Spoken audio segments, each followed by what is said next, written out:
Əmək və Əhalinin Sosial Müdafiəsi Nazirliyi fevralın 20-sində Respublika üzrə pensiyaların tam ödənilərək yekunlaşdırılacağını açıqlayıb. Qurumun yaydığı məlumata görə həmin tarixdə bütün bölgələr üzrə pensiya ödəniş prosesi başa çatdırılacaq. Bu xüsusilə aylıq gəlirini pensiya hesabına formalaşdıran minlərlə vətəndaş üçün mühüm əhəmiyyət kəsb edir.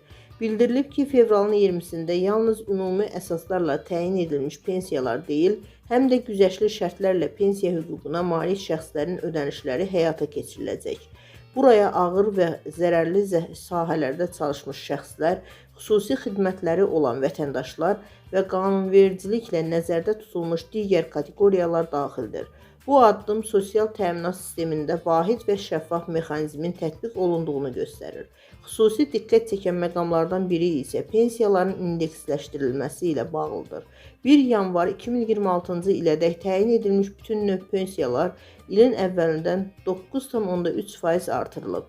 Bu artım inflyasiya göstəriciləri nəzərə alınmaqla aparılıb və pensiyaçıların alıcılıq qabiliyyətinin qorunmasına xidmət edir.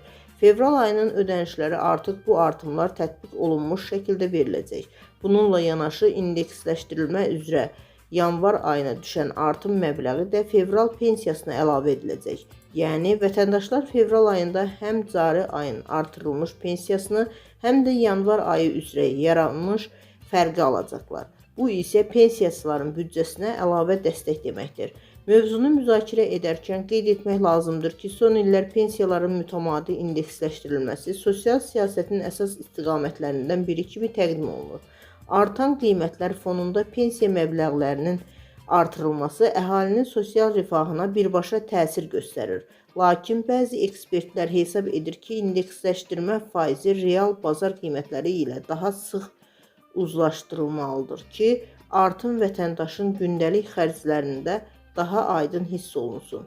Ümumilikdə fevralın 20-sində pensiyaların tam ödənilməsi və indeksləşdirilmiş məbləğlərlə verilməsi sosial təminat sistemində ardıcıl yanaşmanın davam etdiyini göstərir. Bu qərar xüsusilə yaşlı və həssas təbəqənin maliyyə sabitliyi baxımından mühüm addım kimi qiymətləndirilə bilər.